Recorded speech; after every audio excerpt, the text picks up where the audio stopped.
The model penal code that was adopted just after 1955 was based on Kinsey's research. This is a flow chart I put together to describe how the Kinsey research gutted American laws. Through the American Law Institute, ALI, the American Law Institute Model Penal Code, 1955. That was where protections were then removed for women and children from American law system.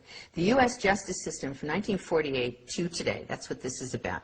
After publishing his reports, Kinsey traveled the country, giving lectures at universities and testifying before lawmakers. He was received as the leading scientific expert in the world on human sexuality. In particular, he discussed laws concerning sex offenders and the education of children. Of children, he said 100% are orgasmic from birth. Therefore, children can benefit from sex with adults and even incest, which is illegal, so we need to lower the age of consent. He was working toward making everything legal, but that's all right. Children need early explicit school sex education since they're sexual from birth, which was illegal at the time. Now it's everywhere. They need masturbation and hetero and homosexual acts to be taught to them, which was illegal, and now it's being taught.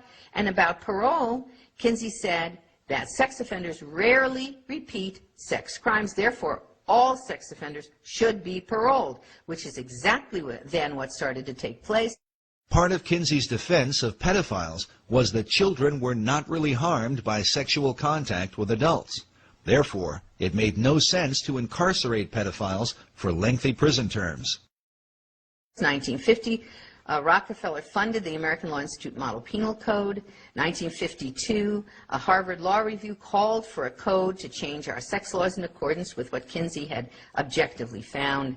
And then in 1955, the code was created and sent out to all legislators in the country via these important people, judges, lawyers, sociologists, lawyers, and so forth.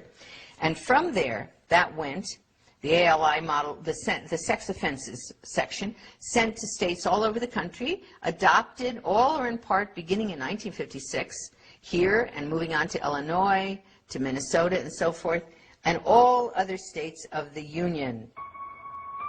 As Dr. Reisman noted, the Model Penal Code was financed by the Rockefeller Foundation. Not coincidentally, the Rockefeller Foundation also financed the research of Alfred Kinsey.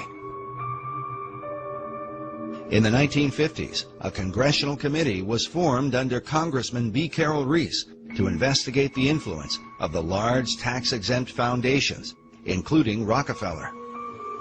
There was a huge concern at the time, in the 1950s, that the foundations were now being run by people with a strikingly strident a libertarian or liberal agenda which resisted and resented the Judeo-Christian way of life. The late Norman Dodd was the director of research for the Reese Committee. In an interview recorded shortly before his death, Dodd stated that part of what the committee had learned was that the objective of the great foundations was to remove America from the values on which she was built and to do so through the education system. What we had uncovered was the determination of these large endowed foundations, this Carnegie Endowment story and the Ford Foundation and the Guggenheim and the Rockefeller Foundation, all working in harmony toward the control of education in the United States.